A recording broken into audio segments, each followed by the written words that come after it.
So where the psi of AB was given by, let's say, 1 and 1. Okay, so the density matrix for this AB will become psi AB psi AB. Okay, so now this becomes just 1. So let me write it like 1 1 1 comma 1. Okay, AB. Okay, so now I want to do a partial trace. So let's say that I want to find row A. Okay, trace of B on row AB. Okay, so trace of B means what? I'll have to just sum over states, all of the states of this B thing, right? So that means that n sum over let's say n in row AB n. So these are all states of B. So this is what the trace means. Okay, so the other states, like I am assuming these are just qubits, so these have just 2 states. Okay, so let me just write those down. 0 B row AB, 0 B plus 1 B row AB, 1 B. Okay, so let's simplify this a little bit. So now it becomes 1 comma 1 AB, 1 comma 1 and 0 B plus 1 B, 1 comma 1 1 comma 1 then 1 B. Okay, so just remember that this second thing, so this second number which I have written here, this corresponds to the state of the B. Okay, so what will happen is, because the 0 will act directly on 1 and these are orthogonal states, so this will basically vanish. Okay, so we'll left with only this part 1A 1A, because it's 1 and 1 are just normalized, right? So 1 and 1 are normalized, so we'll be only left with row A. Okay, so now this is my reduced density matrix for the A subsystem. So I can now try to calculate the entropy. So we figured out initially that this is a separable state. Okay, it doesn't have any entanglement. So if I just write the entanglement in this case, so what will happen is, so now it becomes trace over A and the row A log row A. Okay, so let me just write this thing again in terms of the eigenvalues. So for this for this row A, the eigenvalues, this is just a pure state, so the eigenvalues will be 0 and 1. So this will basically be 0 log 0 plus 1 log 1. Okay, so that means basically 0. So it has entanglement entropy 0. So we started with a separable state which has entanglement entropy 0. So now let me start with one of the unentangled state, entangled state. So let's start with one of the Bell states. Okay, so now let's take psi AB as 1 1 plus 0 0, let's say. Okay, so we cannot separate out, so this is an entangled state. Now let's measure its entanglement entropy. So S will be, so okay, so let's first let me write this row.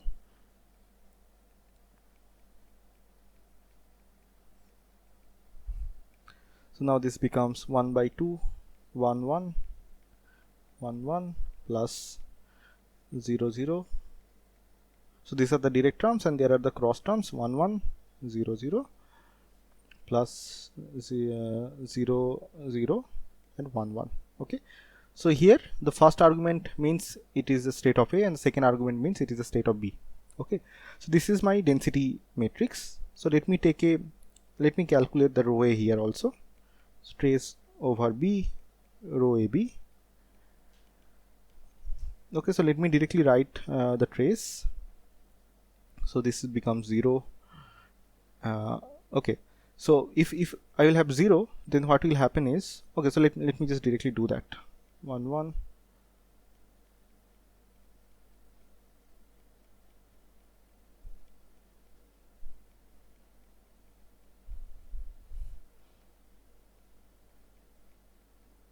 okay, so this is one of the part of the trace and there is the additional part 1.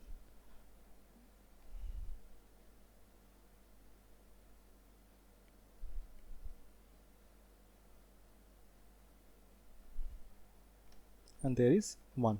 Okay, so these are from B states, from B states. Okay, so basically this is your total trace. So let's see which of these terms will be non-zero here. So like when 0 will act with this, it will make it 0, so it will remain, right? It will become 0, it will remain. So we are left with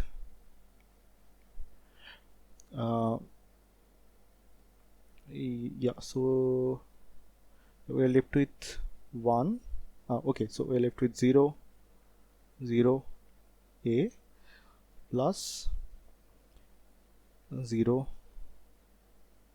am I doing it correct? Okay.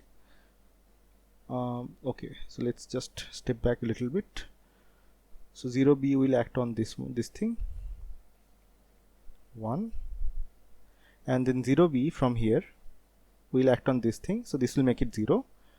So I'll be only left with 0 0 plus, and you see that this 0 from here will make this thing 0 as well. Okay, so I'll be only left with 0 from the first part, and from the second part what I will have is, so 1 will act on only this one, so this will go to 0.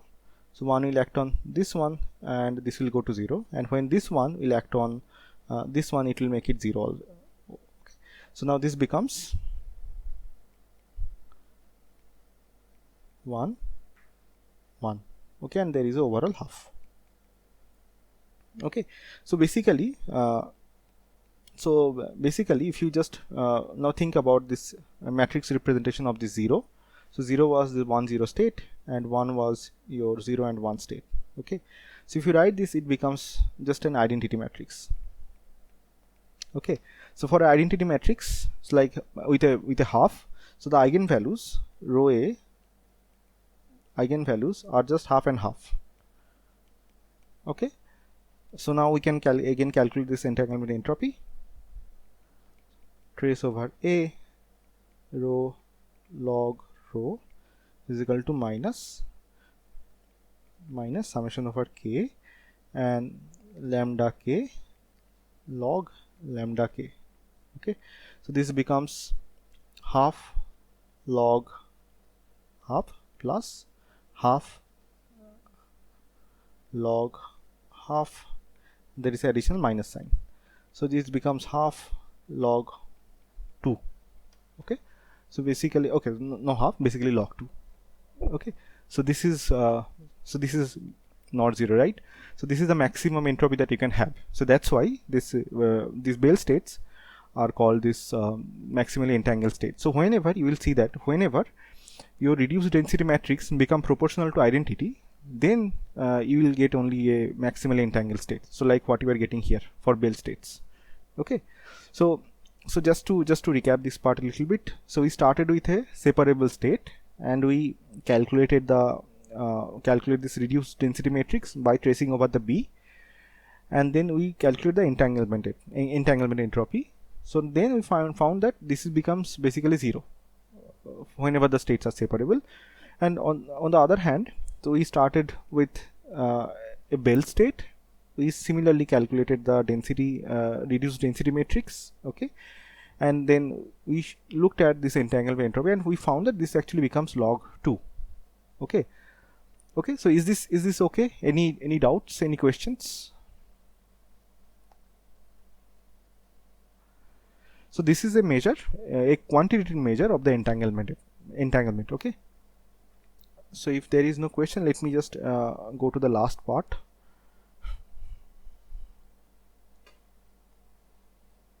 Okay, so these are some questions about the quantum gates. So this let's just do this.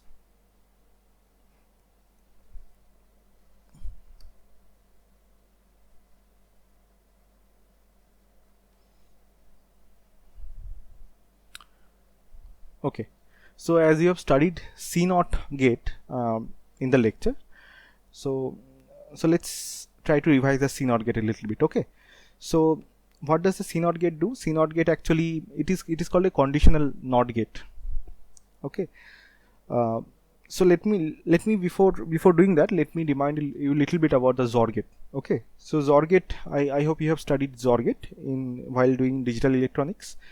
So XOR gate is represented by something like this. So this is a classical XOR gate. Okay, so you have two entries and you get one output.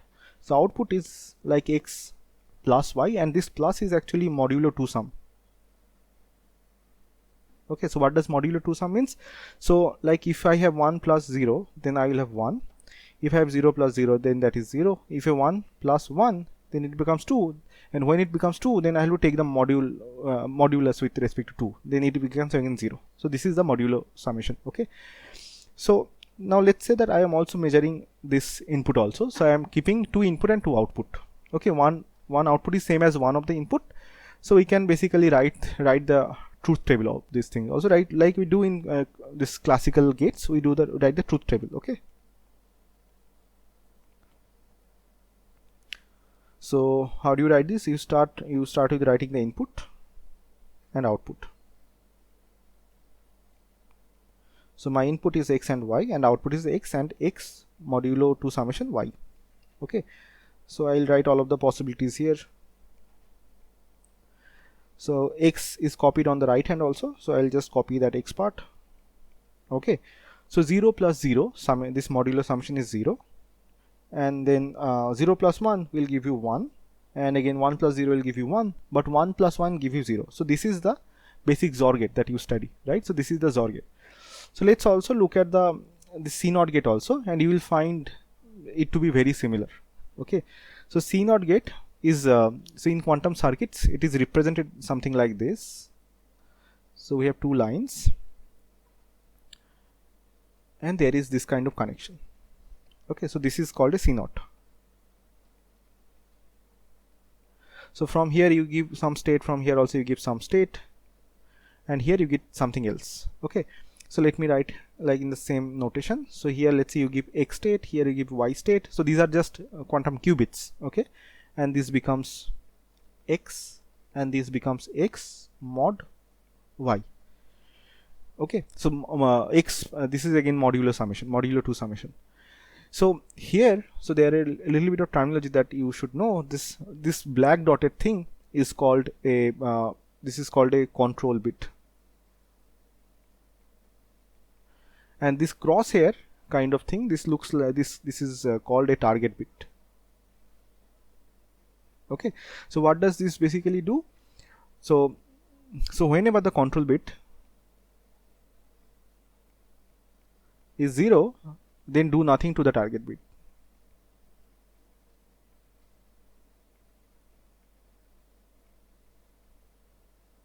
Okay, if the control bit is 1, then flip the target bit. Okay, so this is basically what the target and control means. So similarly, let's in an analogical way, let's try to write a truth table for here also.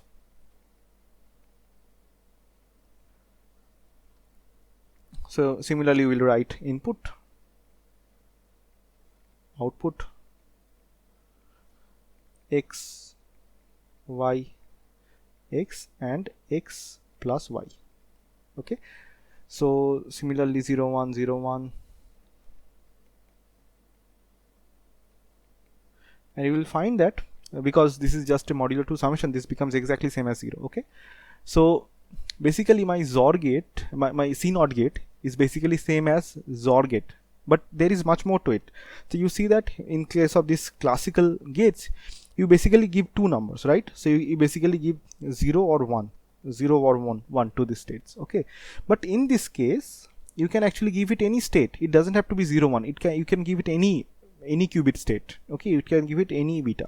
So the thing that I am writing here, so this truth table is not correct in the sense that it doesn't have all the possibilities. Okay, so we can actually make linear combinations of these qubits, and this becomes an infinitely large truth table. Okay, just to say. Okay, so basically this is how the CNOT gate looks like.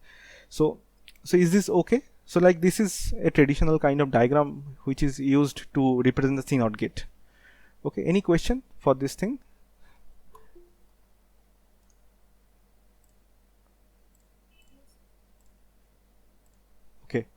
So yeah, so this is the C0 gate basically.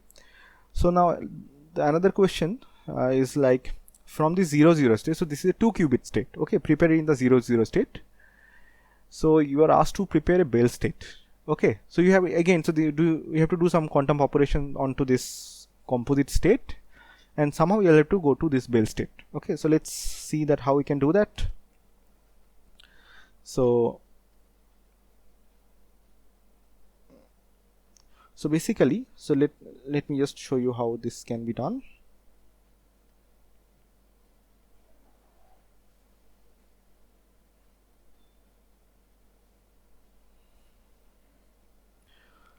So this is a Hadamard gate,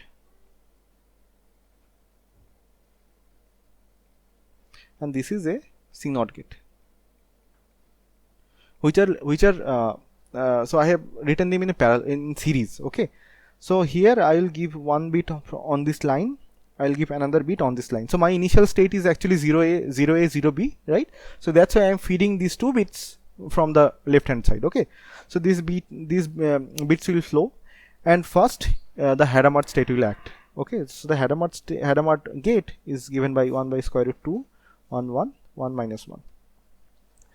Okay, so this acts on the 0A. So Hadamard gate is a single gate, single qubit gate, so it will act on this 0A state, 1 1 1 minus 1, and it will give us 1, and so the 0 state is just 1 0, right?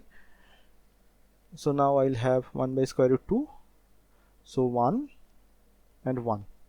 Okay, so now let's just write it in the gate notation. So this become 1 by square root 2 and 0 plus 1, right? Because this has both the numbers as non-zero. So this, after doing the Hadamard gate operation, the 0A bit becomes 1 by square root 2 0 plus 1. So okay, so these are all A. So now we are here. Okay, so now we are here. Okay, so here what we have got? We have got 1 by square root 2 0 A plus 1 1A actually. Okay, and because this is a composite state, this is in a direct product with 0B state, right? So we can basically write this thing as, we can basically expand the direct product. So 0A 0B plus 1A 0B. Okay, so you see that we have actually reached very close to the Bell state, but it is not Bell state yet. So that's why the rest of the operation will be done by this C0 gate. Okay, so let's just see what the C0 gate will do to this. So C0 gate is a 2 qubit gate. Okay, so C0 gate, so let's act C0 on each of these components. So C0, when will act on 0 0 0A 0B. So here you just see that the control bit is set on the A qubit. Okay, so what is the number given in this A state will dictate whether I will flip the sign of B or not. Okay, so in this case, so the control bit is 0. Okay, the state A is in the 0th state, so we will not flip the Bth state. So now this, after doing the C0 operation, this will become 0 and 0. Okay, but if we do C0 on the other thing like 1A and 0B, so what it will do, now the control bit is set as 1. Okay, so that means it will change the B, it will flip the sign of the B, it will basically flip B. Okay, so it becomes 1 and the 0B becomes 1B, right? So C0 does this operation. So now what we will have is, so when C0 does both of these operations, so we will directly see that this state will become a Bell state. So the output state will become only a 1 1 AB plus 0 0 AB by square root 2. So is this okay? So we have done two consecutive applications of Hadamard gate and the C0 gate, and ultimately we have found the one of the Bell state starting from a 0 0. Okay, so now if you want to get some different Bell state, you have to do some other operations. Okay, so this is just for the particular case when when we want to obtain this 1 1 and 0 0 Bell state. Okay, so is this clear? So like this kind of things, yeah, this kind of things you have to always do in these quantum algorithms. Okay, so we have to always start from a, you always do start from a initial state, and you do some gate operations to get some final states. Okay, so this is so let's see another problem, which is the last one. Okay, so this is actually quite interesting.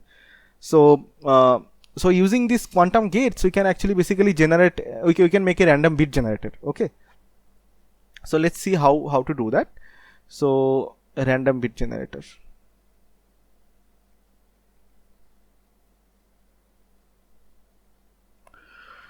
So let's say I'll start with a 0. Okay, so then I'll have to do some operation here. Okay, so it can be one operation, can two operation. But if I just want to get a random bit, so what I'll do is I'll just add a Hadamard gate here. Okay, so you see what will happen when the Hadamard gate acts on 0. So it will be, just be 1 minus 1 and 1 0, right?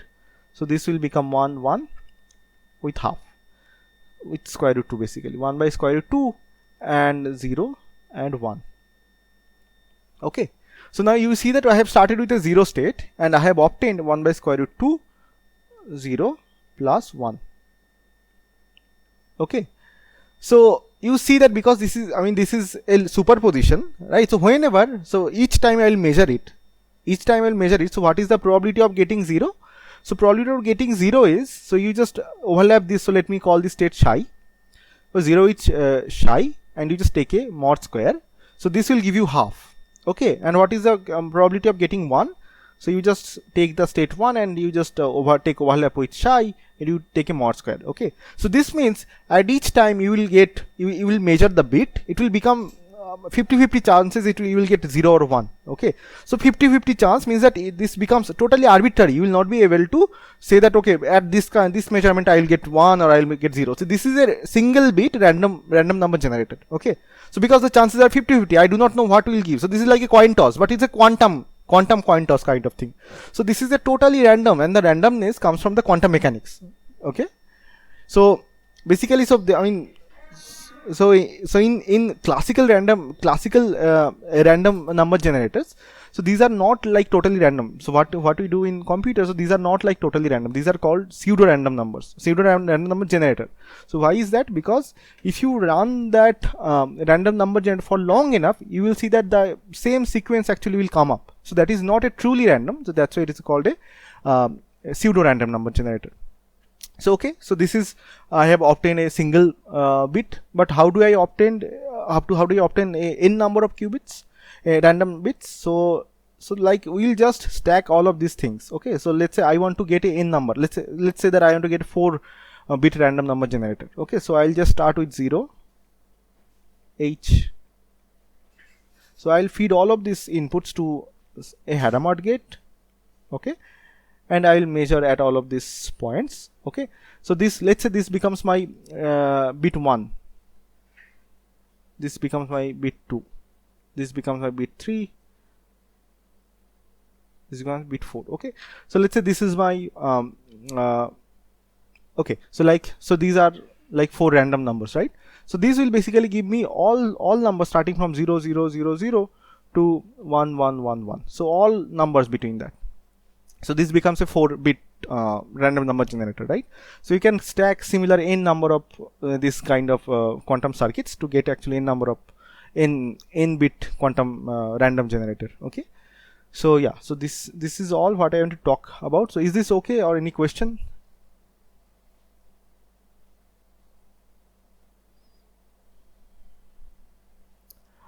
Okay, so if not, then we'll finish here, and so we'll continue on next Saturday.